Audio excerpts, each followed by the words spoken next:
Hello dear student, मैं राजेश कुमार गुप्ता आप सभी को आपका अपना यूट्यूब चैनल टारगेट सॉल्यूशन पे बहुत बहुत स्वागत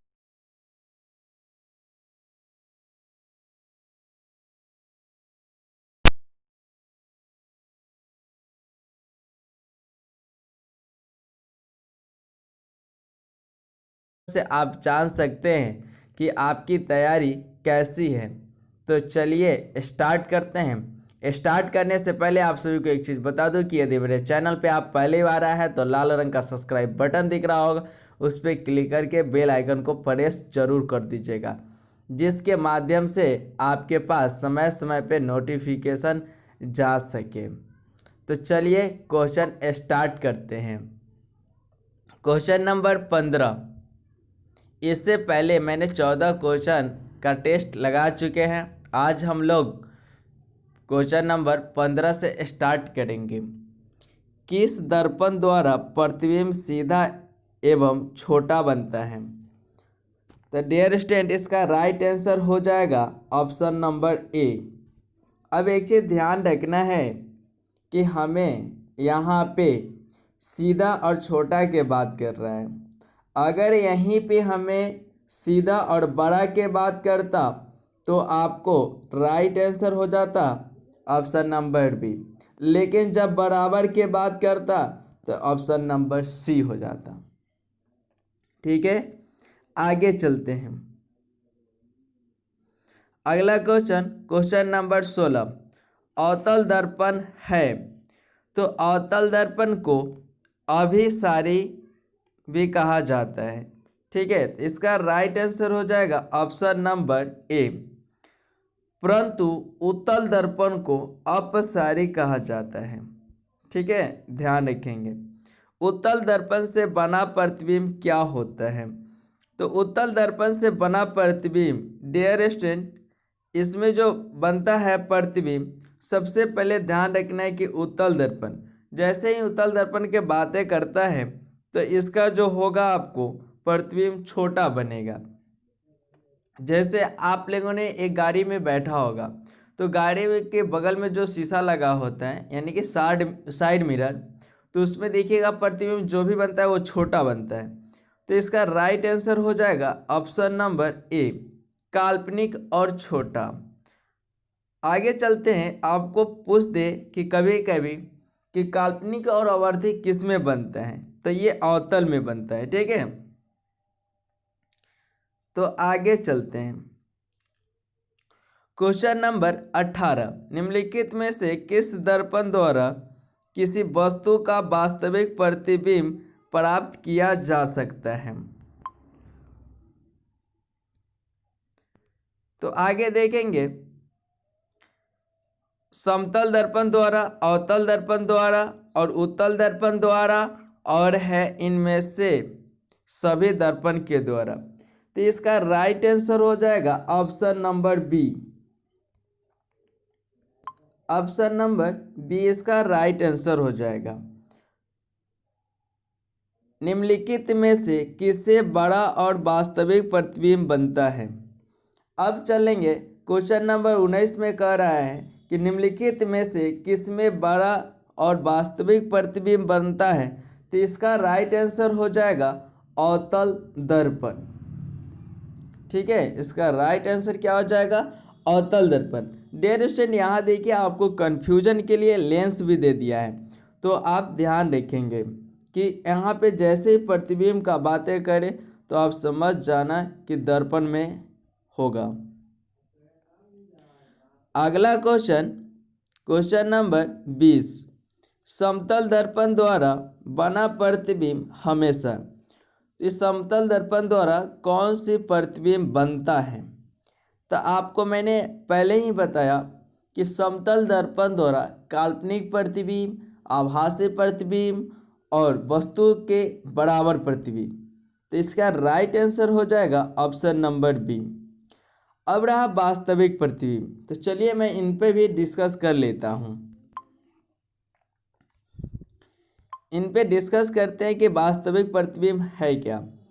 कि देखिए डियर स्टूडेंट, जब लाइट आती है और आने के बाद फिर जाती है, आने और जाने में पर जहाँ पे दोनों लाइन कटती है तो उससे हम वास्तविक प्रतिबिंब कहते हैं। अर्थात हम इसे डिफाइन कर सकते हैं, जब प्रकाश की किरण आती है, ठीक है, और परावर्तित होती है, और परावर्तित होने के बाद जब ये दोनों लाइन वास्तव में किसी बिंदु पर मिलती है तो वास्तविक प्रतिबिंब कहलाता है।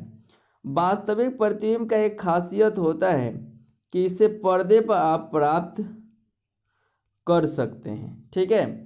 और एक खास बात और, वास्तविक प्रतिबिंब हमेशा प्रतिबिंब उल्टा बनाता है, ठीक है। कैसा प्रतिबिंब? उल्टा। तो आपको जैसे ही नजर आए वास्तविक तो 100% वह क्या बनाएगा? उल्टा बनाएगा। अब चलते हैं काल्पनिक।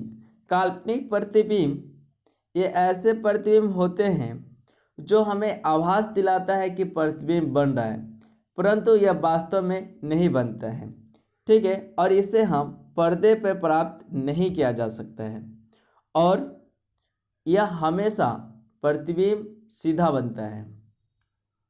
काल्पनिक प्रतिबिंब सीधा बनता है। आगे चलते हैं, तो इसका राइट आंसर हो जाएगा option number B. Question number 21, किसी वस्तु का आवर्ती प्रतिबिंब बनता है, तो आपका राइट आंसर हो जाएगा ऑप्शन नंबर ए, अवतल दर्पण में। आगे चलते हैं, क्वेश्चन नंबर 22, काल्पनिक प्रतिबिंब हमेशा होता है, तो इसका राइट आंसर हो जाएगा सीधा, और वास्तविक प्रतिबिंब उल्टा बनता है, ठीक है। किस दर्पण में हमेशा आभासी और छोटा प्रतिबिंब बनता है? इसका राइट आंसर हो जाएगा ऑप्शन नंबर बी, उत्तल दर्पण। आगे चलते हैं, क्वेश्चन नंबर 24, निम्न में से किस दर्पण की फोकस दूरी धनात्मक होती है? तो डियर स्टूडेंट, यहाँ पे जैसे ही धनात्मक का बात कर रहा है तो हम समतल दर्पण की तो चर्चा ही नहीं करेंगे, क्योंकि समतल दर्पण एक प्लेन होता है, ठीक है। तो इसमें तो कहीं भी आपको धनात्मक ऋणात्मक बनने की चांसेस नहीं है। लेकिन जब भी धनात्मक ऋणात्मक की बात करता है तो ये अवतल दर्पण हो सकता है या उत्तल दर्पण। तो जैसे प्लस की बातें कर रहा है, इसका राइट आंसर हो जाएगा उत्तल दर्पण, ठीक है।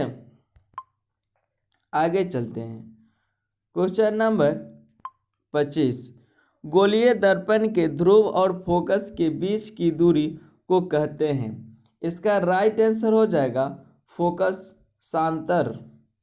जैसे आप यहाँ देखिए, मैंने एक दर्पण लिया, ठीक है, अवतल दर्पण, इसे हम पोल बोलते हैं, और यहाँ पे एफ, और इसे सी बोलते हैं। हमें यहाँ से जो यहाँ तक की दूरी होता है हम इससे फोकस सांतर दूरी कहते हैं, ठीक है, राइट। आगे चलते हैं, डियर स्टूडेंट,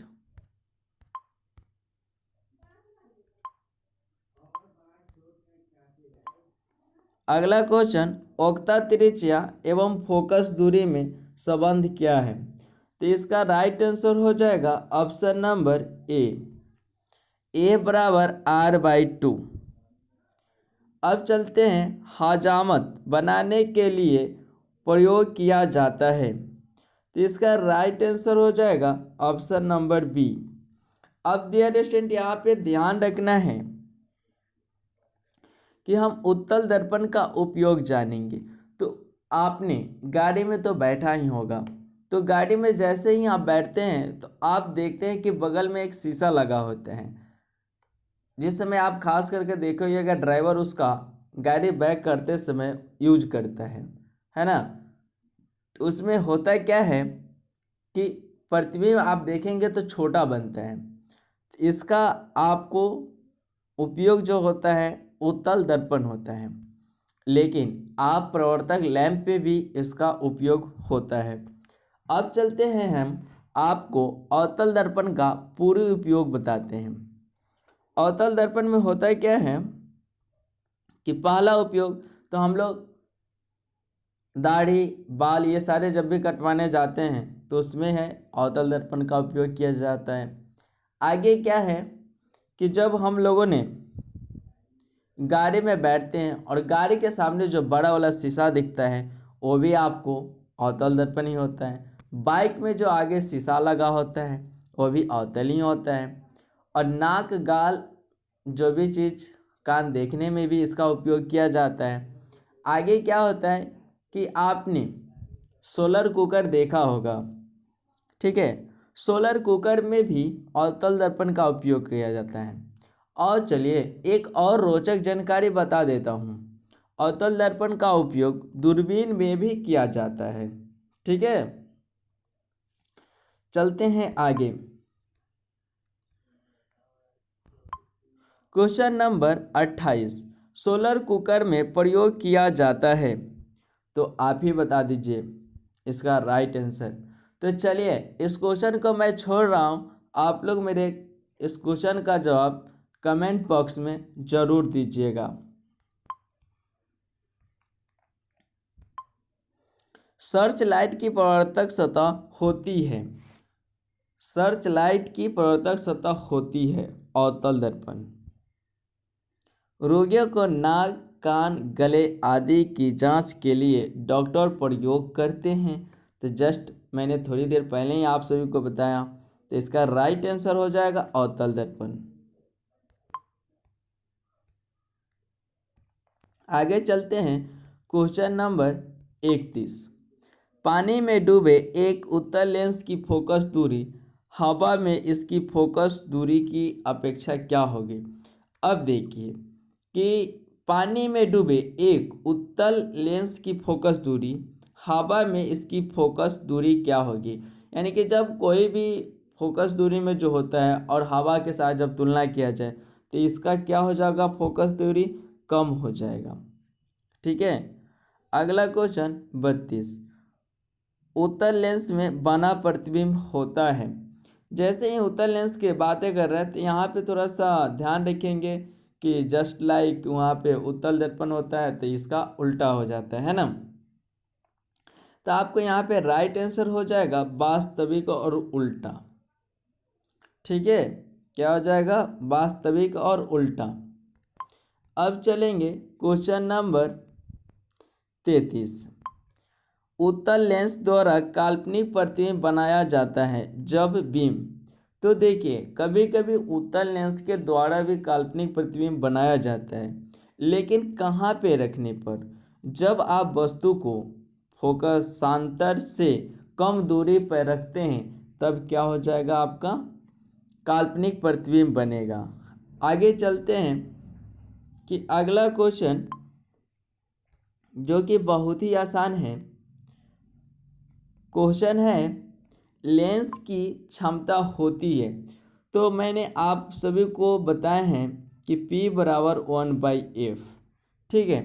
तो आप यहीं से आप इनका आंसर निकाल सकते हैं। तो चलिए मैं आप लोगों के लिए 2 सेकंड के लिए मैं कुछ नहीं बोलता हूं और आप लोगों ने इसे कमेंट बॉक्स में आंसर दें, ठीक है। तो चलिए यानी कि P बराबर 1/f। तो आप देख रहे हैं कि फोकस दूरी के दोगुनी, क्या यह फोकस दूरी की दोगुनी है, तो आपको पता चलेगा नहीं। फोकस दूरी के व्युत्क्रमानुपाती क्रमानुपाती, यानी कि व्युत्क्रमानुपाती क्रमानुपाती का मतलब होता है उल्टा। तो इसका राइट आंसर हो जाएगा ऑप्शन नंबर सी, ठीक है। आगे चलते हैं। अगला सवाल उत्तल लेंस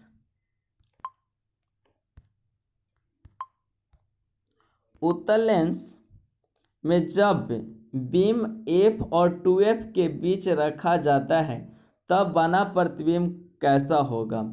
तो इसका तो बहुत ही आसान है कि जैसे ही f पे कर रहा है यानी कि फोकस पे, तो फोकस पे करता है तो हमारा प्रतिबिंब अनंत पे बनता है। तो अनंत पे बनेगा तो बहुत बड़ा बनता है, छोटा तो बनने की कोई संभावना ही नहीं है। और उत्तल लेंस है यहाँ पे, तो यहाँ पे वास्तविक होगा, बड़ा और वास्तविक।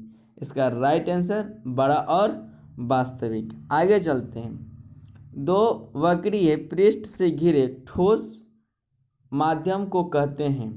तो यहाँ पे ध्यान रखना है कि आपको कह रहा है वक्रीय पृष्ठ से घिरे हुए, ठीक ना। तो आपको घबराने की ज़रूरत नहीं है, मैं यहाँ पे घेर दिया इसे, ठीक है। तो बताइए क्या बन गया, तो आपको पता चलेगा कि सर यहाँ पे ये लेंस बन गया। तो इसका right answer option number C. चलिए अगला क्वेश्चन, किस लेंस का उपयोग कर दिग्दृष्टि दोष को संशोधित किया जा सकता है। यानी कि इसका मतलब हुआ क्वेश्चन का कि आप जो है ना किस लेंस का उपयोग करके आप निकट दृष्टि दोष हटा सकते हैं। तो पता है कि निकट दृष्टि दोष होता है क्या है, दिग्दृष्टि दोष, इसमें दूर की वस्तु दिखाई देता है पर नज़दीक की वस्तु दिखाई नहीं देता है। तो अब हमें नज़दीक करने के लिए क्या करना होगा, उत्तल लेंस का उपयोग करना होगा। तो इसका राइट आंसर हो जाएगा ऑप्शन नंबर बी। अब देखिए जैसे इसको कह दे कि निकट दृष्टि दोष को संशोधन यानी कि उपाय के लिए, तो हमारा राइट आंसर हो जाता अवतल, ठीक है। आगे चलते हैं। डियर स्टूडेंट, आप लोग सारे क्वेश्चन को ध्यानपूर्वक दीजिएगा क्योंकि ये सारे क्वेश्चन प्रीवियस ईयर में आए हुए हैं, ठीक है। नई कार्तीय चिन्ह परिपाटी के अनुसार दर्पण के सामने रखे गए बीम की दूरी ली जाती है। तो इसका राइट आंसर हो जाएगा ऋणात्मक, ठीक है। तो डियर स्टूडेंट, आपको चिन्ह परिपाटी तो पढ़ा ही होगा। इसमें होता क्या है कि आपको ऊपर प्लस नीचे माइनस, दाईं ओर प्लस बाईं ओर माइनस, ठीक है। तो यही हमारा चिन्ह परिपाटी है। तो हम आशा करेंगे कि आपको ये वीडियो पसंद आया होगा। अगर पसंद आया होगा तो प्लीज़ लाइक सब्सक्राइब शेयर ज़रूर कर दीजिएगा। आप लोगों से फिर मिलते हैं नेक्स्ट वीडियो में। यहाँ से मेरे वीडियो को देखने के लिए आप सभी को दिल से धन्यवाद।